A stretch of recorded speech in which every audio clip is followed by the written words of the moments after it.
Hello students, welcome to Panchajanya IAS. ನಾನು ನವೀನ್ ಕುಮಾರ್. ಇವತ್ತಿನ the Hind ಪತ್ರಿಕೆ ವಿಶ್ಲೇಷಣೆಗೆ ನಿಮಗೆಲ್ಲರಿಗೂ ಸ್ವಾಗತ. ಎಲ್ರಿಗೂ ಮಕ್ಕಳ ದಿನಾಚರಣೆ ಶುಭಾಶಯಗಳು. ಮೊದಲನೇ ವಿಷಯ ನೋಡಿ, supreme court ordered Jharkhand to declare 31,468.25 hectares of Saranda forest as a wildlife sanctuary to protect biodiversity. Jharkhand ನಲ್ಲಿ ಇರುವಂತಹ ಸರಂಡ ಅರಣ್ಯವನ್ನ ವೈಲ್ಡ್ ಲೈಫ್ ಸ್ಯಾಂಕ್ಚುರಿ ಅಂತ ಘೋಷಣೆ ಮಾಡಿ ಅಂತ ಸುಪ್ರೀಂ ಕೋರ್ಟ್ ಆದೇಶವನ್ನು ಕೊಟ್ಟಿದೆ. ಸುಮಾರು 31,468 ಹೆಕ್ಟೇರ್ ಇರುವಂತಹ ಪ್ರದೇಶವನ್ನ ವನ್ಯಜೀವಿ ಅಭಯಾರಣ್ಯ ಅಂತ ಘೋಷಣೆ ಮಾಡಲಿಕ್ಕೆ ಸುಪ್ರೀಂ ಕೋರ್ಟ್ ಹೇಳ್ತಾ ಇದೆ. ಯಾಕಂತಂದ್ರೆ ಅಲ್ಲಿನ ಜೀವ ವೈವಿಧ್ಯತೆಯನ್ನು ರಕ್ಷಿಸೋದು ಈಗಿರುವಂತಹ ಬಹಳ ಮುಖ್ಯವಾದಂತಹ ಗುರಿ. ಸರಂಡ is a pristine sal forest, home to endangered species and several tribal communities whose life is closely linked to the forest. ಅದರ ಮಹತ್ವವನ್ನು ನೋಡೋದಾದ್ರೆ ಎಷ್ಟೋ ಎಂಡೇಂಜರ್ಡ್ ಸ್ಪೀಶೀಸ್ಗಳು, ಅಳಿವಿನ ಅಂಚಿನಲ್ಲಿರುವಂತಹ ಪ್ರಭೇದಗಳು, ಮತ್ತೆ ಅದರ ಜೊತೆ ಈ ಅರಣ್ಯದ ಜೊತೆ ನಿಕಟ ಸಂಪರ್ಕವನ್ನು ಹೊಂದಿರುವಂತಹ ಬುಡಕಟ್ಟು ಸಮುದಾಯಗಳಿಗೆ ಈ ಅರಣ್ಯವೇ ಮೂಲ ಆಧಾರ, ನೆಲೆ ಎಲ್ಲ. ಮತ್ತೆ ಪ್ರಾಚೀನ ಸಾಲ್ ಅರಣ್ಯ ಇದೆಲ್ಲವನ್ನ ಅದು ಒಳಗೊಂಡಿರೋದ್ರಿಂದ ಇದನ್ನ ರಕ್ಷಣೆ ಮಾಡುವುದು ಬಹಳ ಪ್ರಮುಖವಾಗಿದೆ. Court reminded the state of it's legal duty protect forest and wildlife and directed that no mining or non-forest activities should affect this ecologically sensitive area. Court ಏನು ಹೇಳ್ತಾ ಇದೆ ಅಂತಂದ್ರೆ, ಈ ಒಂದು ಅರಣ್ಯವನ್ನ, ಪ್ರಾಣಿ ಸಂಕುಲವನ್ನ, ಜೀವ ವೈವಿಧ್ಯತೆಯನ್ನು ರಕ್ಷಿಸೋದು ಸರ್ಕಾರದ ಕರ್ತವ್ಯ, ರಾಜ್ಯದ ಕರ್ತವ್ಯ ಅಥವಾ ದೇಶದ ಕರ್ತವ್ಯ. ಹಾಗಾಗಿ ಆ ಒಂದು ಅರಣ್ಯದ ಸುತ್ತಮುತ್ತ ಮೈನಿಂಗ್ ಆಕ್ಟಿವಿಟಿ ಅಥವಾ ನಾನ್ ಫಾರೆಸ್ಟ್ ಆಕ್ಟಿವಿಟಿ ನಡೆಯದೇ ಇರೋ ರೀತಿ ಅಥವಾ ಅದರಿಂದ ಈ ಅರಣ್ಯಕ್ಕೆ ಏನು ಅಫೆಕ್ಟ್ ಆಗದೆ ಇರೋ ರೀತಿ ನೋಡ್ಕೊಳ್ಳಿ. ಎಕಾಲಜಿಕಲಿ ಸೆನ್ಸಿಟಿವ್ ಏರಿಯಾ, ಪರಿಸರ ಸೂಕ್ಷ್ಮ ಪ್ರದೇಶ ಇದು ಅಂತ ಹೇಳ್ತಾ ಇದೆ.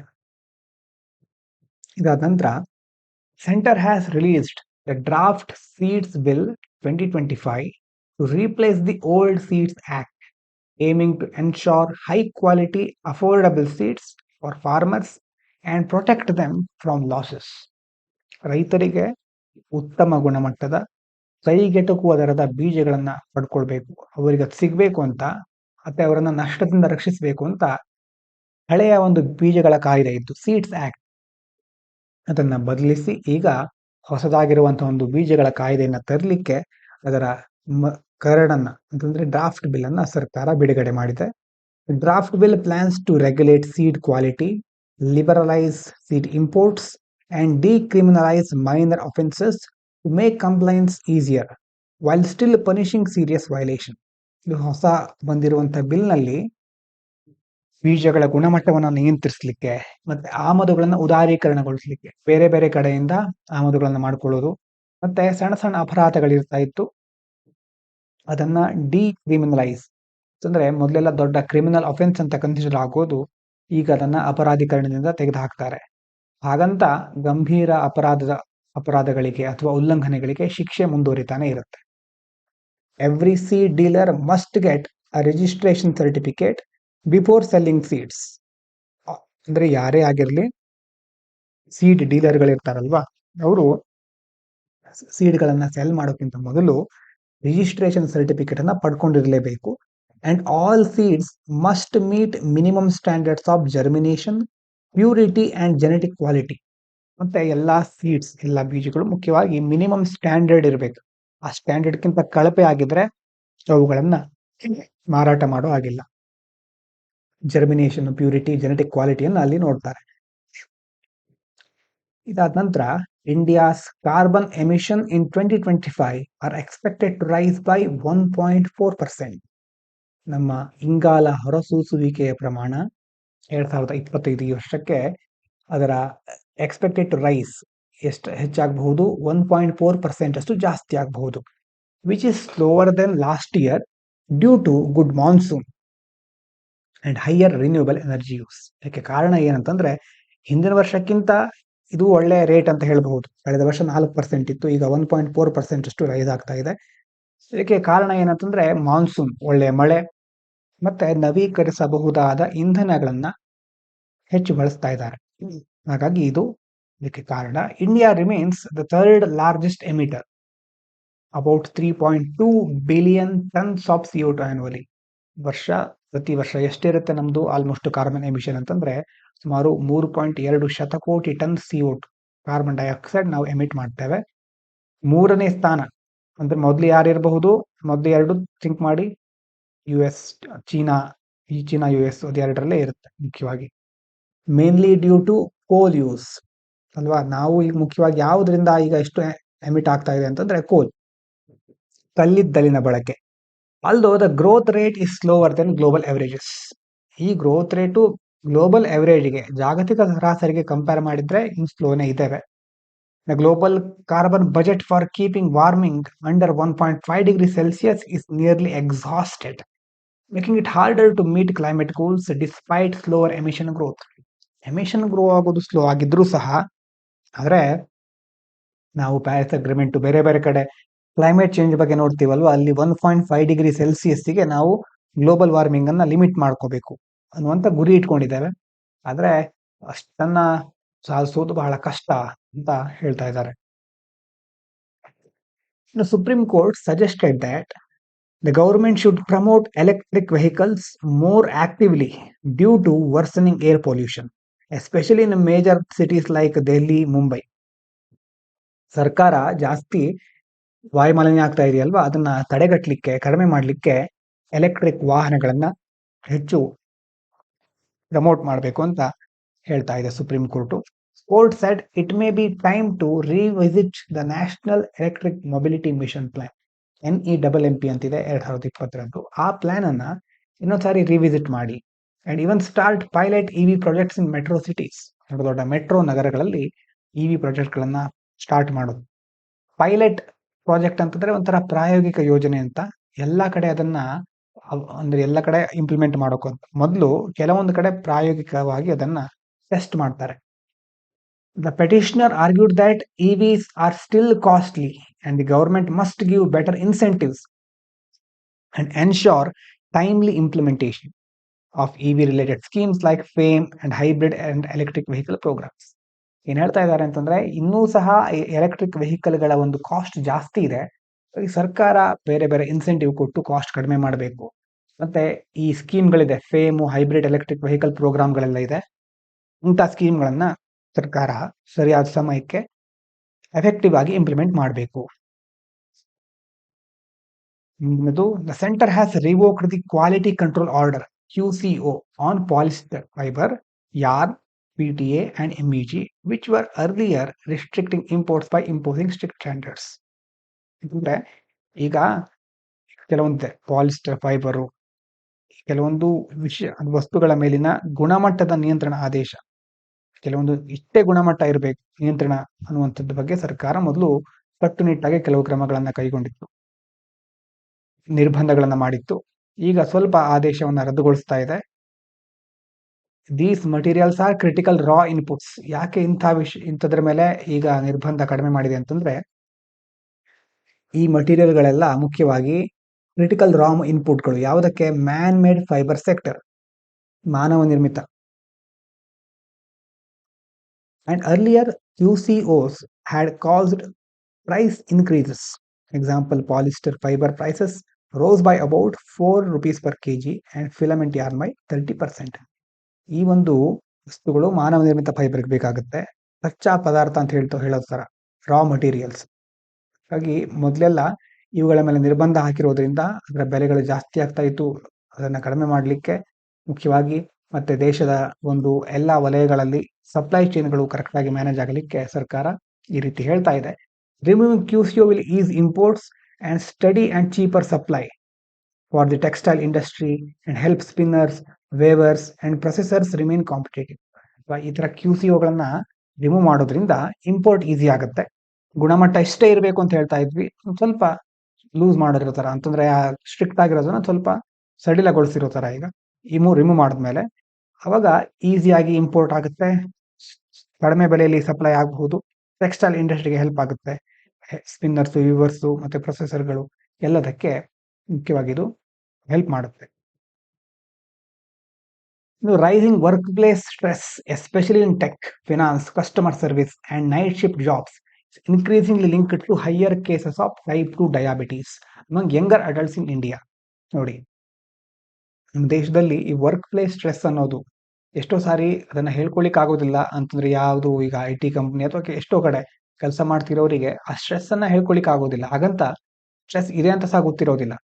ಕೆಲಸದ ಒತ್ತಡದಿಂದಾಗಿ, ಈಗ ಟೆಕ್ನಾಲಜಿ ಫೀಲ್ಡ್ ಅಲ್ಲಿ ಇರ್ತಾರೆ, ಫಿನಾನ್ಸು, ಗ್ರಾಹಕ ಸೇವೆ ಇರಬಹುದು, ನೈಟ್ ಶಿಫ್ಟ್ ಇರ್ತಾರಲ್ವಾ, ನೈಟ್ ಶಿಫ್ಟ್ ರಾತ್ರಿ ಎಲ್ಲ ನೈಟ್ ಶಿಫ್ಟ್ ವರ್ಕ್ ಮಾಡ್ತಾ ಇರ್ತಾರೆ.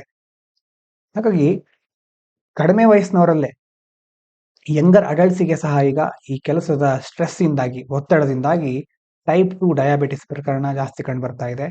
ಕ್ರೋನಿಕ್ ಸ್ಟ್ರೆಸ್ ಇಂದಾಗಿ ಕಾರ್ಟಿಸೋಲ್ ಮತ್ತೆ ಅಡ್ರಿನಲಿನ್ ಜಾಸ್ತಿ ಆಗ್ತಾ ಹೋಗುತ್ತೆ. ಅದರಿಂದಾಗಿ ಗ್ಲೂಕೋಸ್ ಮೆಟಬಲಿಸಮ್ ಡಿಸ್ರಪ್ಟ್ ಆಗುತ್ತೆ. ಫ್ಯಾಟ್, ಈಗ ನಮ್ಮ ಅಬ್ಡಾಮಿನ್ ಹತ್ರ ಅಂದ್ರೆ ಹೊಟ್ಟೆಯ ಒಂದು ಕೊಬ್ಬಿದೆಯಲ್ವಾ, ಕೊಬ್ಬು ಜಾಸ್ತಿ ಆಗುತ್ತೆ. ಮತ್ತೆ ಸ್ಲೀಪ್ ಕ್ವಾಲಿಟಿ ಕಡಿಮೆ ಆಗುತ್ತೆ, ವೇಟ್ ಗೇನ್ ಆಗುತ್ತೆ ಜಾಸ್ತಿ, ಇನ್ಸುಲಿನ್ ರೆಸಿಸ್ಟೆನ್ಸ್ ಆಗುತ್ತೆ. ಇದೆಲ್ಲ ಒಂದಕ್ಕೊಂದು ಲಿಂಕ್ ಆಗಿರೋದು ಡಯಾಬಿಟಿಸ್ ಬರಲಿಕ್ಕೆ. ಹಾಗಾಗಿ ಆ ಒಂದು ಸ್ಟ್ರೆಸ್ ಇಂದಾಗಿ ಇದೆಲ್ಲ ಬರ್ತಾ ಹೋಗುತ್ತೆ. Experts simple steps. ಎಕ್ಸ್ಪರ್ಟ್ಗಳು ಏನ್ ಹೇಳ್ತಾರೆ, ಇದನ್ನ ಕಡಿಮೆ ಮಾಡ್ಬೇಕಾದ್ರೆ ಸರಳ ವಿಧಾನಗಳಿದೆ. ರೆಗ್ಯುಲರ್ ಸ್ಲೀಪ್ ರೂಟೀನ್ ಅಂತಂದ್ರೆ ಸರಿಯಾದ ಸಮಯಕ್ಕೆ ಮಲಗೋದು, ಸರಿಯಾದ ಸಮಯಕ್ಕೆ ಹೇಳೋದು, ಅದನ್ನ ರೆಗ್ಯುಲರ್ ಆಗಿ ಮೇಂಟೈನ್ ಮಾಡ್ತಾ ಹೋಗೋದು. ಸ್ಕೆಡ್ಯೂಲ್ಡ್ ಬ್ರೇಕ್ಸ್, ಅವಾಗ ಬ್ರೇಕ್ ತಗೊಳ್ತಾ ಇರೋದು. ಪ್ರೆಡಿಕ್ಟೇಬಲ್ ಶಿಫ್ಟ್ ಟೈಮಿಂಗ್ಸ್, ಶಿಫ್ಟ್ ಇದ್ರೂ ಸಹ ಅದನ್ನ ಪ್ರೆಡಿಕ್ಟೇಬಲ್ ಆಗಿ ಇಟ್ಕೊಳ್ಳೋದು. ಸ್ಟ್ರೆಸ್ ಮ್ಯಾನೇಜ್ಮೆಂಟ್ ಪ್ರಾಕ್ಟೀಸಸ್ ಅಲ್ವಾ, ಸ್ಟ್ರೆಸ್ ಮ್ಯಾನೇಜ್ ಮಾಡ್ಲಿಕ್ಕೆ ಇರುವಂತಹ ಪ್ರಾಕ್ಟೀಸ್ಗಳು. Significantly reduce stress link to metabolic risk. ಇಂತಹ ಮೆಟಬಾಲಿಕ್ ರಿಸ್ಕ್ಗೆ ಸಂಬಂಧಪಟ್ಟಂತಹ ಸ್ಟ್ರೆಸ್ಗಳನ್ನ ಇಂತಹ ಪ್ರಾಕ್ಟೀಸ್ಗಳಿಂದ ಕಡಿಮೆ ಮಾಡಬಹುದು ಅಂತ ಎಕ್ಸ್ಪರ್ಟ್ಗಳು ಹೇಳ್ತಾರೆ. ಇನ್ನು hepatitis A cases are rising in India because improved sanitation means fewer children are exposed early, leaving adolescents and adults unprotected.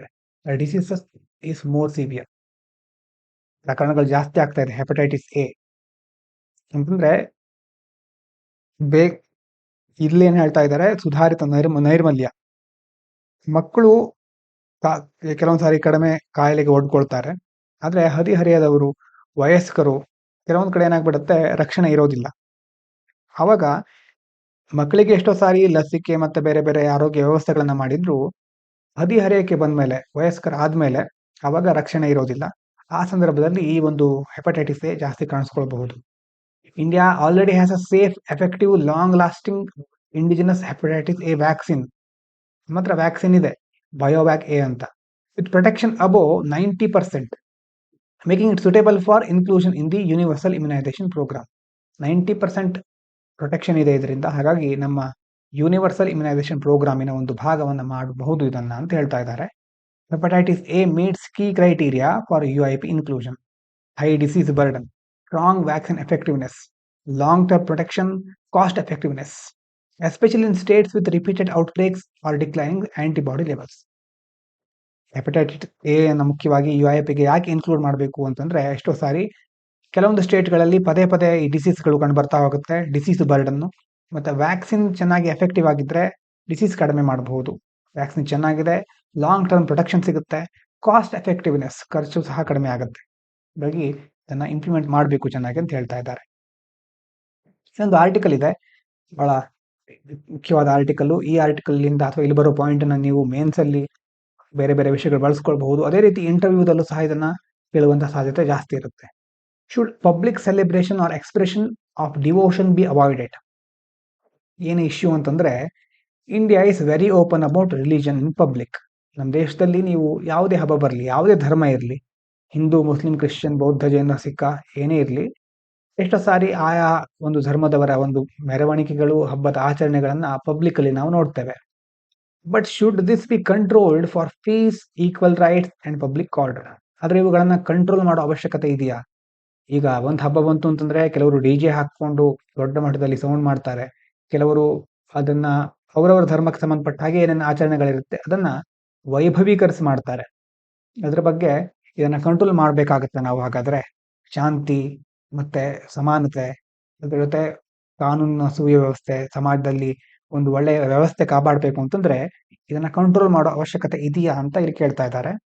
Has India always shown religion publicly ಅಂತ ಒಂದು ಪ್ರಶ್ನೆ. ಅಂತಂದ್ರೆ ಇದು ಆರ್ಟಿಕಲ್ ಹಿಂದೂದಲ್ಲಿ ಬಂದಿರೋದು, ಒಂದು ಇಂಟರ್ವ್ಯೂ ತರ ಇದೆ ಅದು.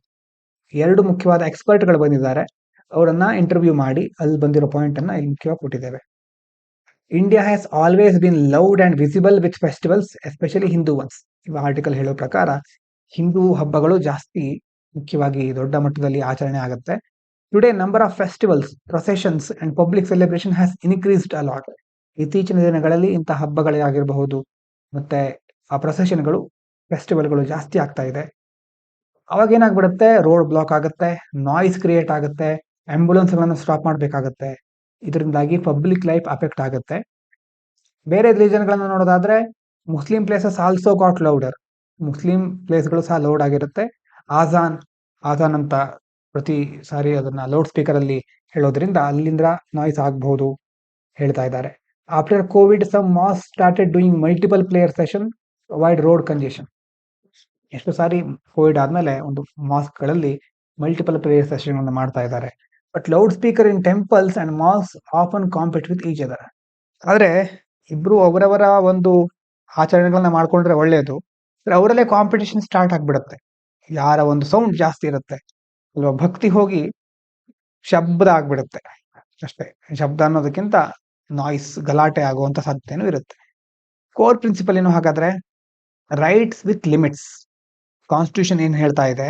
The constitution protects essential religious practices ಅಂತಂದ್ರೆ ಒಂದು ಧರ್ಮದಲ್ಲಿ ಮುಖ್ಯವಾಗಿ ಎಸೆನ್ಷಿಯಲ್ ಅನ್ನುವಂತಹ ಒಂದು ಪ್ರಾಕ್ಟೀಸ್ ಗಳನ್ನ ಫಾಲೋ ಮಾಡಬಹುದು. ಆದ್ರೆ not everything done in the name of religion. ನೀವು ನಿಮ್ಮ ಧರ್ಮದಲ್ಲಿ ಹೇಳಿದ್ದಾರೆ ಅಂತ ಏನ್ ಬೇಕಾದ್ರೂ ಮಾಡೋ ಹಾಗಿಲ್ಲ. You can regulate noise levels, location, public order. ಉದಾಹರಣೆಗೆ sect wanted to carry skulls and daggers in a procession, calling it essential. ಕೆಲವೊಂದ್ಸಾರಿ ನಿಮಗೆ ಒಂದು ಪ್ರೊಸೆಷನ್ ನಲ್ಲಿ ಸ್ಕಲ್ಗಳನ್ನ ಮತ್ತು ಬೇರೆ ಬೇರೆ ರೀತಿಯ ವಸ್ತುಗಳನ್ನ ತೆಗೆದುಕೊಂಡು ಹೋಗೋದು, ಅದನ್ನ ಮಾಡೋದ್ ಮೂಲಕ ಸಮಾಜದಲ್ಲಿ ಒಂದು ದೊಡ್ಡ ಮಟ್ಟದ ಬದಲಾವಣೆ ಮಾಡೋದು ಇದೆ ಅಂತಲ್ಲ. ಏನಾದ್ರೂ ದೊಡ್ಡ ದೊಡ್ಡ ಪ್ರೊಸೆಷನ್ ಮಾಡಿ ಒಂದು ಚೇಂಜಸ್ ತರೋದು ಅನ್ನೋದಕ್ಕೆ ಹೊರಟಿರ್ತವೆ. ಕೆಲವೊಂದು ಆ ಒಂದು ನಿಜವಾದ ಆಚರಣೆಗಳೇ ಆಗಿರೋದಿಲ್ಲ. ಅಂತ ವಿಷಯಗಳಲ್ಲಿ ಸುಪ್ರೀಂ ಕೋರ್ಟ್ ಏನ್ ಹೇಳುತ್ತೆ ಅಂತಂದ್ರೆ, Supreme Court said no, because it was not essential to that religion. ಯಾವ ಒಂದು ಆಚರಣೆಗಳು ಆ ಒಂದು ಧರ್ಮದ ಪ್ರಮುಖ ಆಚರಣೆಗಳಾಗಿರುತ್ತೋ ಅದನ್ನ ಮಾತ್ರ ಮಾಡಬೇಕು. ಧರ್ಮದ ಹೆಸರಿನಲ್ಲಿ ಏನ್ ಬೇಕಾದ್ರೂ ಮಾಡೋ ಹಾಗಿಲ್ಲ ಅಂತ ಸುಪ್ರೀಂ ಕೋರ್ಟ್ ಹೇಳುತ್ತೆ. ಕೆಲವೊಂದನ್ನ ಮುಖ್ಯವಾಗಿ ಹೇಳಿದ್ದಾರೆ ನೋಡಿ. ಪೂಜಾ ಇನ್ ಟೆಂಪಲ್ಸ್. ಧರ್ಮ ಅಥವಾ ಧರ್ಮಕ್ಕೆ ಸಂಬಂಧಪಟ್ಟ ಹಾಗೆ ಈಗ ದೇವಸ್ಥಾನಗಳಲ್ಲಿ ಪೂಜೆ ಮಾಡೋದು ಹೌದು ಎಸೆನ್ಷಿಯಲ್ ಹಿಂದೂಗಳಿಗೆ. ಮುಸ್ಲಿಮರಿಗೆ ನಮಾಜ್ ಮಾಡೋದು, ಆಜಾನು, ಇದೆಲ್ಲ ಎಸೆನ್ಷಿಯಲ್. ಆದ್ರೆ noise from loud speaker can be regulated. ಆ ಲೌಡ್ ಸ್ಪೀಕರ್ ಇಂದ ಬರುವಂತಹ ನಾಯ್ಸ್ ಗಳನ್ನ ರೆಗ್ಯುಲೇಟ್ ಮಾಡುವ ಅವಕಾಶ ಇದೆ. The state can limit excessive noise or ask for single controlled broadcast. ಸರ್ಕಾರ ಒಂದೇ ಬ್ರಾಡ್ಕಾಸ್ಟ್ ಮೂಲಕ ಅದನ್ನ ಸಹ ಜಾರಿಗೆ ತರಬಹುದು ಅಥವಾ ಎಕ್ಸೆಸಿವ್ ನಾಯ್ಸ್ ಅನ್ನ ಲಿಮಿಟ್ ಮಾಡಬಹುದು. So why is there more public display today? ಈಗ ಯಾಕೆ ಜಾಸ್ತಿ ಆಗ್ತಾ ಇದೆ? ಇಲ್ಲಿ ಒಂದು ಎಕ್ಸ್ಪರ್ಟ್ ಹೇಳೋದು, ತನಿಖಾ ಸರ್ಕಾರವನ್ನು ಏನ್ ಹೇಳ್ತಾರೆ ಅಂತಂದ್ರೆ, Hindu festivals moved from homes to public spaces. ಮೊದಲೆಲ್ಲ ಮನೆಗಳಲ್ಲಿ ಆಚರಣೆ ಆಗ್ತಾ ಇತ್ತು, ಈಗ ಪಬ್ಲಿಕ್ ಅಲ್ಲಿ ಜಾಸ್ತಿ ಆಚರಣೆ ಆಗ್ತಾ ಇದೆ. Even like Karva Chauth were once private, now they involve melas, lights and political messages. ಈಗ ಇದೊಂದೇ ಅಂತಲ್ಲ, ಎಲ್ಲ ಹಬ್ಬಗಳನ್ನು ನೋಡಬಹುದು. ಹಾಗಾಗಿ ಆ ಹಬ್ಬಗಳು ಮೊದಲು ಮನೆಯಲ್ಲೇ ಆಚರಣೆ ಆಗ್ತಾ ಇರೋದು ಈಗ ಎಲ್ಲ ಕಡೆ ಸಮಾಜದಲ್ಲಿ ಜಾಸ್ತಿ. ಅದಕ್ಕೆ ಒಂದು ಮೆರವಣಿಗೆಯೋ ಅಥವಾ ಯಾವುದೋ ಒಂದು ಮೀಟಿಂಗು ಮಾಡಿ ಅದಾದ್ಮೇಲೆ ಪ್ರೊಸೆಷನ್ ಮಾಡಿ ಪಟಾಕಿ ಹೊಡೆದು, ದೀಪಾವಳಿ ತರ ಪ್ರತಿಯೊಂದು ಹಬ್ಬನೂ ಈಗ ದೀಪಾವಳಿ ತರ ಪಟಾಕಿ ಹೊಡೆಯೋದು, ದೊಡ್ಡ ದೊಡ್ಡ ಸೌಂಡ್ ಮಾಡೋದು, ಡಿಜೆ ಹಾಕೋದು ಎಲ್ಲ ನಡೀತಾ ಇರುತ್ತೆ. ದಿಸ್ ಬಿಕಮ್ಸ್ ಪೊಲಿಟಿಸೈಸೇಷನ್ ಆಫ್ ರಿಲಿಜನ್ ಅಲ್ವಾ. ಲೀಡರ್ಸ್ ಗಳೇನ್ ಮಾಡ್ತಾರೆ, ಈ ಫೆಸ್ಟಿವಲ್ ಗಳನ್ನ ಯೂಸ್ ಮಾಡಿಕೊಂಡು ಅವರು ತಮಗೆ ಬೇಕಾಗಿರೋದನ್ನ ಪಬ್ಲಿಕ್ ಸಿಗ್ನಲ್ ಗಳನ್ನ ಕಳಿಸ್ತಾರೆ. Is this religiosity or political signalling? ನೋಡೋದಾದ್ರೆ ಮೆನಿ ಡಿಸ್ಪ್ಲೇಸ್, ಎಷ್ಟೋ ಕಡೆ ನೀವು ಹನುಮಾನ್ ಸ್ಟಿಕ್ಕರ್ಸ್ ನೋಡಿರಬಹುದು, ಲೌಡ್ ಪ್ರೊಸೆಷನ್ಗಳು ನೋಡಬಹುದು, ಲಾರ್ಜ್ ಸ್ಕೇಲ್ ಇವೆಂಟ್ ಗಳನ್ನ ಮಾಡ್ತಾ ಇರ್ತಾರೆ. ಆದ್ರೆ ಇದೆಲ್ಲ ಡಿವೋಷನ್ ಅಲ್ಲ. They show identity, not spirituality. Religiosity ಅಂತ ಹೇಳ್ತೇವೆ. ಈ ಆಧ್ಯಾತ್ಮಿಕತೆ ಅನ್ನೋದು ದೊಡ್ಡ ವರ್ಡ್ ಅದು. ಅದಕ್ಕಿಂತ ಅವರು ಆ ಲೆವೆಲ್ಗೆ ಹೋಗ್ತಾ ಇಲ್ಲ. ಜಸ್ಟ್ ನಾನು ಈ ಒಂದು ಗುಂಪಿಗೆ ಸೇರಿದವನು ಅಂತ ಹೇಳ್ತಾ ಇದ್ದಾರೆ. I belong to this group. Identity ಅಷ್ಟೇ ಆಗ್ಬಿಟ್ಟಿದೆ ಅದು. Religious identities are hardening on all sides. ಎಲ್ಲಾ ಕಡೆ ಈ ಐಡೆಂಟಿಟಿನೇ ಜಾಸ್ತಿ ಮುಖ್ಯ ಆಗ್ಬಿಟ್ಟಿದೆ. ಧರ್ಮದ ಜೊತೆ ಗುರುತಿಸ್ಕೊಳ್ಳೋರು ಜಾಸ್ತಿ ಆಗಿದ್ದಾರೆ ಹೊರತು ಧರ್ಮವನ್ನ ಸರಿಯಾಗಿ ಆಚರಣೆ ಮಾಡುವವರು ಕಡಿಮೆ ಆಗ್ಬಿಟ್ಟಿದ್ದಾರೆ. Do minorities also react? ಅವರು ರಿಯಾಕ್ಟ್ ಮಾಡ್ತಿದ್ದಾರಾ? ಹೌದು. When one group becomes loud other becomes more visible ಅಲ್ವಾ. ಅದರಲ್ಲೂ ವಾಟ್ಸಪ್ ಫಾರ್ವರ್ಡ್ಗಳು ಜಾಸ್ತಿ ಆಗಿಬಿಟ್ಟಿರುತ್ತೆ, ವಾಟ್ಸಪ್ ಯೂನಿವರ್ಸಿಟಿಗಳು ಜಾಸ್ತಿ ಆದಾಗ ಒಂದು ಧರ್ಮಕ್ಕೆ ಏನಾದರೂ ಜಾಸ್ತಿ ಅವಕಾಶ ಕೊಟ್ಬಿಟ್ರೆ ಇನ್ನೊಂದು ಧರ್ಮ ತನ್ನ ಉಳಿವಿಗೆ ಈಗ ಕುತ್ತು ಬಂದಿದೆ ಅಂತ ಅವರು ಇನ್ನೊಂದು ಕಡೆ ಸ್ಟಾರ್ಟ್ ಮಾಡ್ತಾರೆ. Muslim may take out large processions for prophet Mohammed birthday as a reaction. ಹಿಂದೂದವ್ರು ಈ ತರ ಮಾಡ್ತಾರೆ ಅಂತ ಮುಸ್ಲಿಮರು ಮತ್ತೊಂದು ಕಡೆಯಿಂದ ಅದಕ್ಕೆ ಪ್ರತಿಯಾಗಿ ಇನ್ನೇನೋ ಮಾಡ್ತಾ ಹೋಗೋದು.